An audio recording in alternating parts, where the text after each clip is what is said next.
Welcome back, ScreenCrush. I'm Ryan Airy, and it's election night in the MCU. Incumbent President Ritson versus former Secretary of State Thaddeus Thunderbolt Ross in the ultimate showdown for the White House, brought to you by YouGov. Now, later tonight, I'll be joined by activist and vocal President Ritson supporter Colton Ogburn and staunch conservative and Thunderbolt Ross supporter Tommy Bechtold. We also have an exclusive interview with renowned presidential historian Professor Allan Lichtman, which is real, by the way, who has predicted 10 out of 10 of the last presidential elections correctly by using his famous 13 keys to the White House. Professor Lichtman sat down with our own Colton Ogburn to give his prediction in the race between Ross and Ritson. We also have Doug over at the big board monitoring the election map. Yeah, eat your heart out, Steve Coco. President Ritson's administration has been faced with many obstacles. The snap of a mad titan alien invader who wiped out half the world's population, followed by the return of that population just 5 years later in an instantaneous fashion. These two major hits to the economy have caused turmoil in our country, with housing and jobs being the two key issues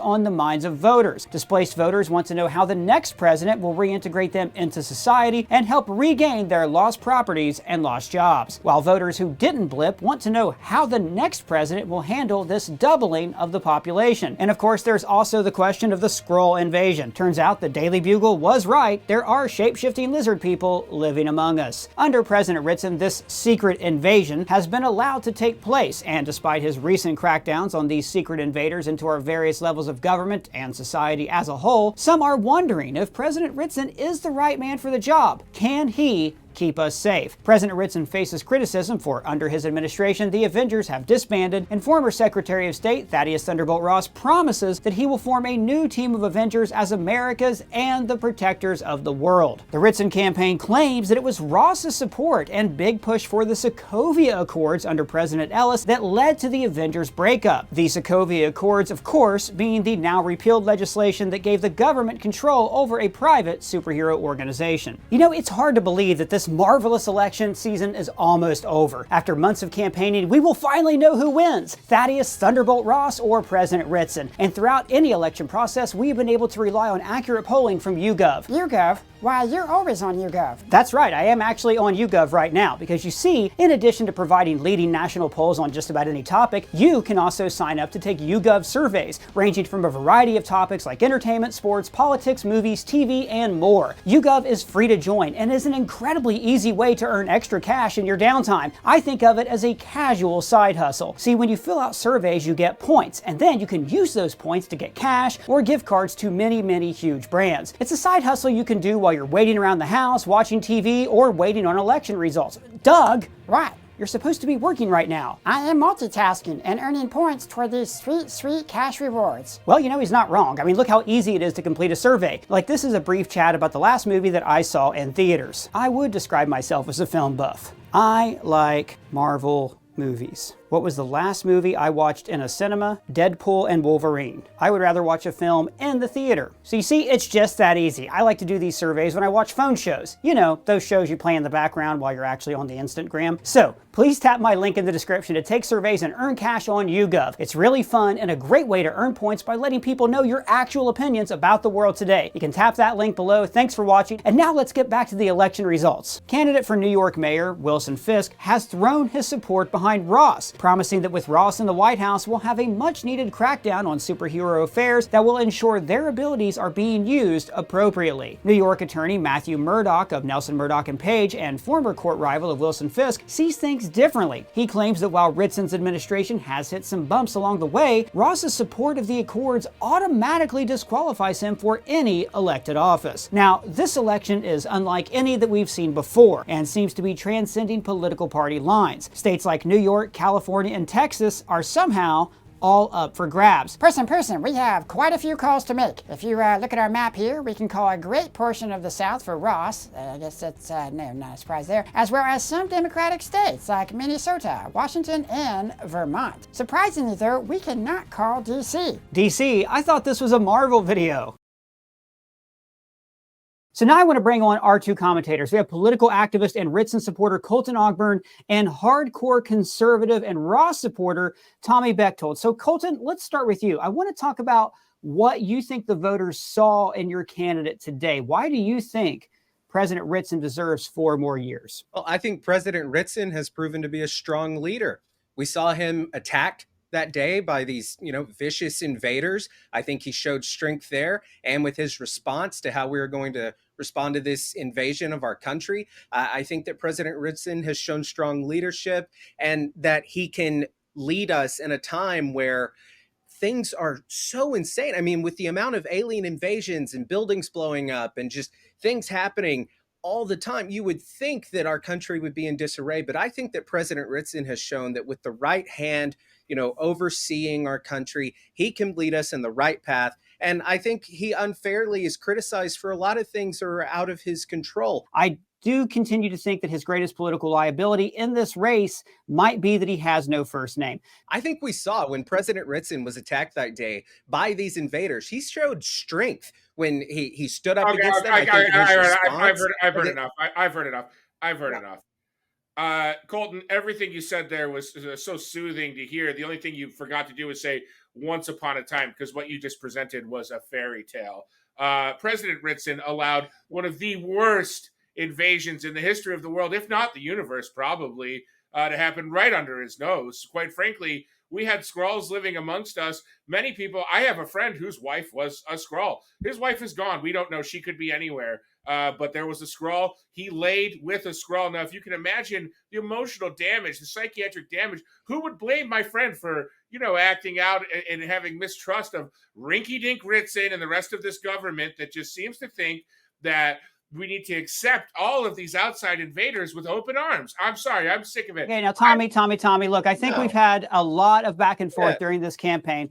It's time for us, you can put aside the partisan bickering. And I just want to hear from you now, okay? You have your points about Ritson, fine. We've all seen the ads, many of them, and gotten the text messages. What I want to know from you, though, is why you think your candidate, Ross, made the correct appeal to voters today. What is it Ross has to offer the world, and how do you think he's going to perform by the end of today? Peace of mind. Yeah, please. Yeah. World peace begins with peace of mind. Listen, at the end of the day, it's about one thing: trust. Who can you trust? A decorated military veteran like Thunderbolt Ross, who's responsible for the Avengers Initiative, assembling the greatest team of superheroes and Earth defenders this world has ever known. I've got to fact check you there. President Ross had no role in establishing the Avengers. In fact, didn't he hunt the Hulk for years? Oh, he hunted the Hulk for personal grievances. The Hulk, who we have many reasons to believe is not only a danger to the United States, but a danger to the world, certainly played a role in the Avengers, but I don't consider the Hulk a true Avenger. The true Avengers to me are Hawkeye and Captain America. To me, those are the two true Avengers are Hawkeye and Captain America. Well, I suppose Thor isn't even technically an American citizen. Thor's an illegal alien and behind the new Asgard colony that is destroying our water supply. Tommy, we'll get to New Asgard in just a moment. I want to. Colton deserves a chance to butt in here. Go ahead, Colton. Former failed Secretary of State Thunderbolt Ross. He is a disgrace. His administration, they lost. They have done a horrible job. And wasn't it Secretary of State Ross who attempted to put government control over the Avengers? He wanted to control where they could go, what they could do. Let's talk about Ross's control of the Avengers. What happened when the Avengers were left untethered? Tony Stark created an army of Ultron robots that nearly destroyed Sokovia and the rest of the world. Now, here's the thing about Tony Stark. He's been captured. And personally, I like my Avengers uncaptured, okay? Let me cut you off there. Colton, just over to you real quick.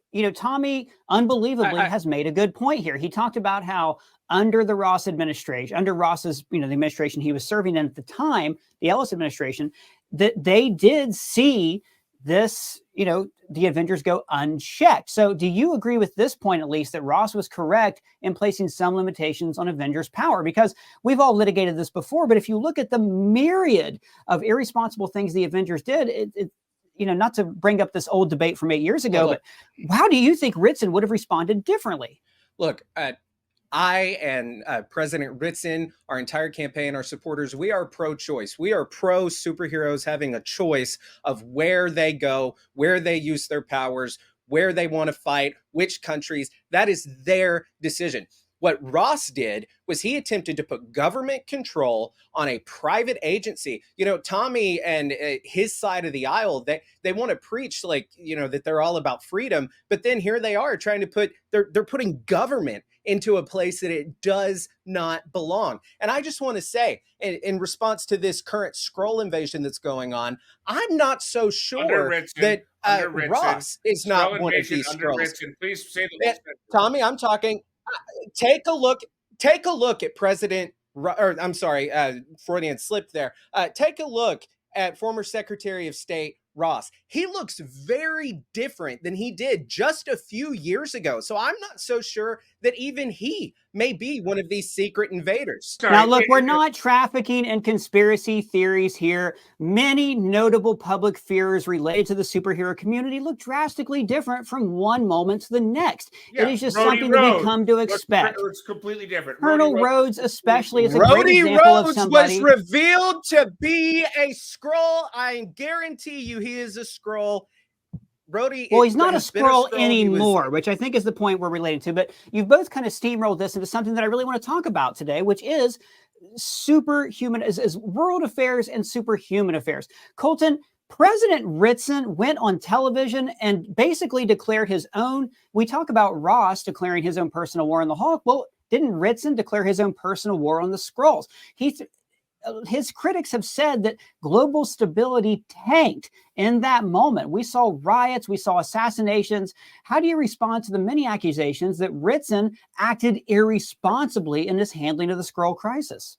President Ritson showed strength against these alien invaders, off-world invaders, while Ross wants to pick on our heroes, pick on the Avengers, pick on a renowned scientist like Bruce Banner, who he's misunderstood, and we all have demons in our closet that we have to deal with. Ross wants to pick on the heroes who have saved this planet numerous times, while President Ritson, on the other hand, is putting his focus on these shape-shifting lizard people that have, yes, invaded our country and invaded the world. I would actually argue that they were putting their focus on him when they gunned him down. I'm sorry, Ritson didn't stand up to anybody. He laid down in a hospital bed after his complete failure to stand up to the Skrulls. Now, Thunderbolt Ross, sure, he may occasionally have to, look towards our superheroes and stand up with a stiff resolve, but I'd rather have a leader that's willing to stand up to some tough opponents than some guy who's going to lie down with an IV in his arm. This guy just doesn't have it. And by the way, people I do have to remind you. Let me finish this point. People aren't eating bacon anymore because we don't know if the pigs are Skrulls. People are not eating bacon anymore in this country because any animal could be a Skrull, and that's Ritson's fault, and I miss bacon. Okay, Tommy, I do think you're forgetting one important thing, is that Ross's military career was cut short when he had a heart attack. So this is, we're dealing with somebody who is a great deal older than Ritson. It calls into question whether or not he has the temperament to serve. He's known to have a very bad temper, for instance. Colton, just to circle back on this for a second, though. We're talking about New Asgard. We're talking about Wakanda. Under Ritson, there is this thought that he made token efforts toward establishing an American superhuman force, with, of course, John Walker being sworn in as Captain America. However, John Walker, not a superhuman. And I don't think Ritson necessarily, there's critics that say that he did not display proper judgment in the appointment of John Walker to the role of Captain America, given what happened as soon as he obtained power. So how do you think Ritson, if he won another 4-year term, would rebuild America's superhuman military? Look, like I said, Tommy has shown that he and the Ross campaign have no respect for our heroes. He made fun of the man who saved not only this planet, but the universe, Tony Stark. And I think President Ritson, yes, did he mess up when he nominated John Walker, who, tripped and unfortunately, fell on that guy's neck with his shield? Yes, that was an unfortunate situation. But what he did do was he gave us our first African-American Captain America and Sam Wilson. I was just waiting. I was waiting for Colton to go woke. All right, Tommy, I got to cut both of you off there because we do have a special segment for you. Colton Ogburn has actually had a conversation, an interview with presidential historian Allan Lichtman, getting his predictions for that race. We're going to go to that, then we're going to check in on the state of the race right now as new reports come in, and then, of course, later on we'll revisit with Tommy and Colton. Professor Lichtman, you have predicted 10 of the last 10 elections correctly, and yes, I did say 10 of the last 10 because you were, of course, correct in your call for Al Gore back in 2000, but unfortunately the keys cannot predict Supreme Court interference. Sir, briefly, I wanted to have you explain, perhaps for our more casual viewers, what are the 13 keys to the White House? Well, the 13 keys are the alternative to the pundits who have no scientific basis for their opinions, no track record in predicting elections. They're an alternative to the polls, which are snapshots, not predictors, but are abused as predictors by clerks like Nate Silver, who compile polls and, as in 2016, get it wrong. The keys are different. They reflect how American presidential elections really work as votes up or down on the strength and performance of the White House party. And I'd love to tell you I developed the keys by long contemplation and ruining my eyes in the archives. But if I were to tell you that, to quote the long ago, late great, not so great Richard Nixon, that would be wrong. I came across the keys sort of by accident when I met in 1981 at Caltech in Southern California the world's leading authority on earthquake prediction, Vladimir Kailas-Borak. And it was his idea that we become the odd couple of American political research, drawing on my expertise in history and politics and his expertise in pattern recognition, the mathematical model used to predict earthquakes. So we reconceptualized elections in earthquake terms as stability, the White House party keeps power, and earthquake, they're tossed out of power. And we looked at all American presidential elections over a 120-year period. And that led us to the 13 keys to the White House, which are the indicators that best separated out stability and earthquake. And it led us to our really simple decision rule. If 6 or more of the keys are false, they're always phrased so an answer of true favors the White House party. 6 false keys or more, the White House party is a predicted losers. Fewer than 6 negative keys, there are predicted winners. And as you say, this system has essentially been right, with a little emendation and explanation for 2000 for the last 10 elections. Fantastic. Well, I also wanted to take a moment to introduce your producer / son, Sam. Sam, thank you so much for helping us to set up this interview, and I'm very happy to have you here as well. Thanks for having me, Colton. I appreciate it. Sam, can you tell them about our live show? Yeah, so we have a live show every Tuesday and Thursday at 9 p.m. Eastern where we talk about anything from current events, politics, elections, even presidential elections. And it's at Allan Lichtman YouTube. And guys, we will also have the link to their YouTube channel in the description below. So, Sam, Professor, in this upcoming election, we do have the incumbent Democratic president, President Ritson, going up against the Republican nominee, former Secretary of State, Thaddeus Thunderbolt Ross. You have released your prediction for this race, and I'd like to go through each key and see how you called them. I've taken the liberty of filling in a few of the easy ones, such as the midterm gains key. We know that Republicans won during the midterms, so that key would be false. We then have the no primary contest key. That key is true. There was no serious primary challenge against President Ritson.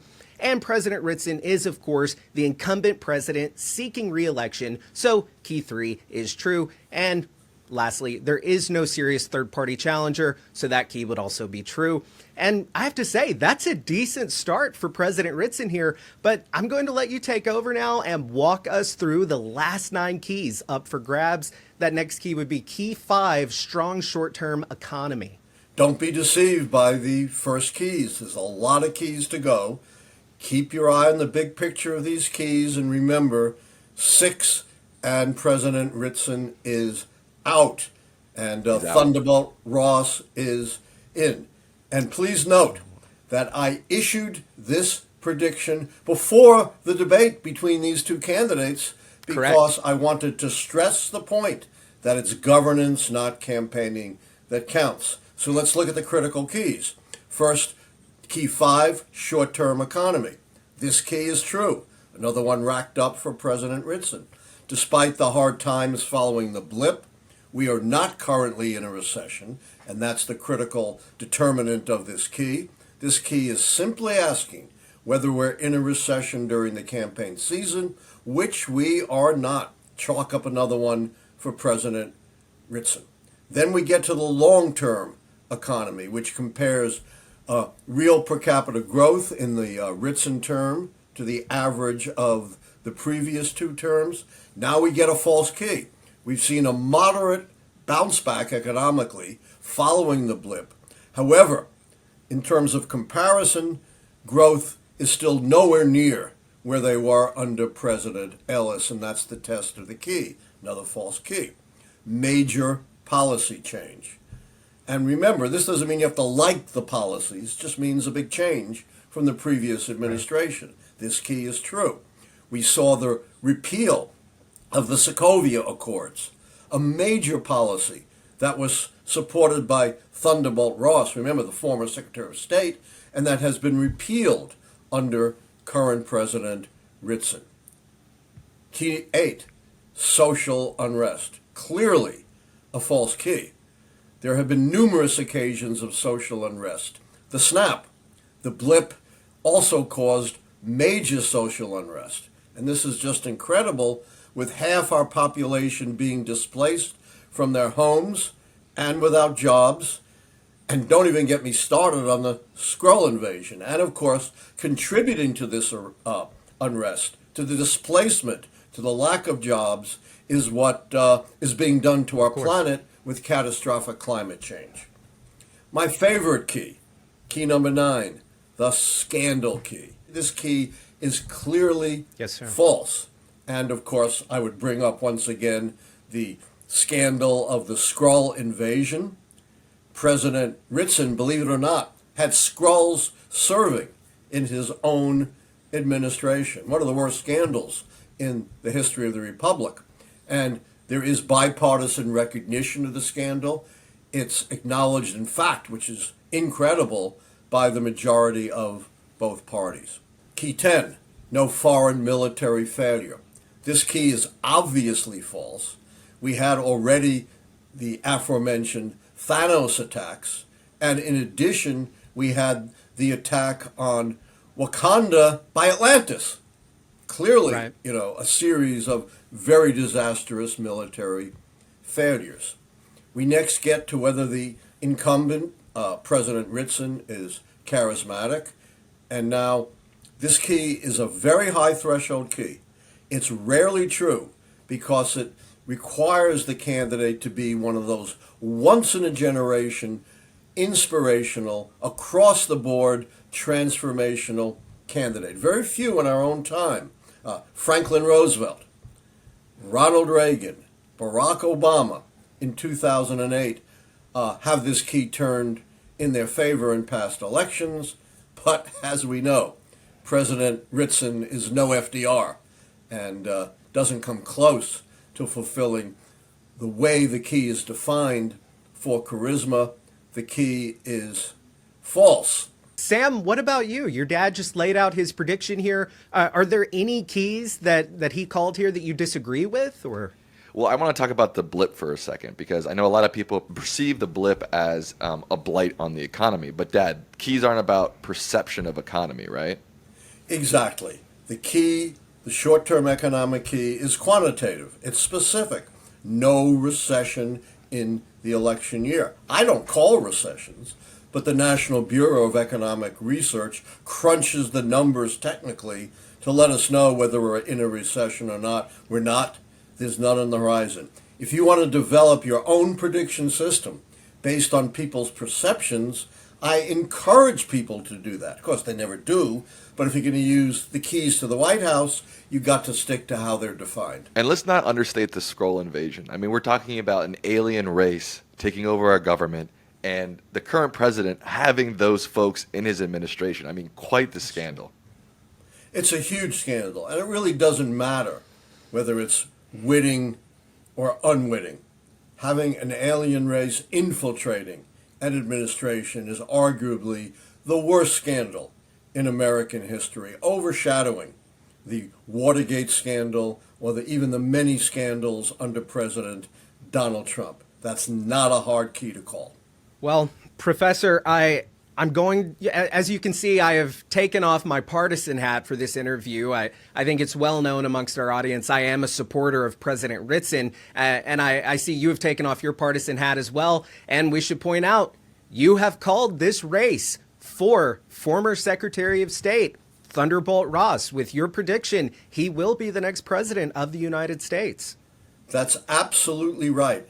And you may have noticed, your sharp audience may have noticed, I didn't even have to call the 13th key, which is that the challenging candidate, Thunderbolt Ross, is not charismatic or a national hero. Not necessary, because there already are 6 negative keys against the White House party of President Ritson, right, enough to predict his defeat and to predict that former Secretary of State Thunderbolt Ross will be the next president of the United States and face a whole lot of challenges on his watch. And don't forget, everybody, it's still up to you. You still have to get out there and vote. Right. If you don't vote, you're breaking the pattern of history that the keys are based on. Don't do it. Vote.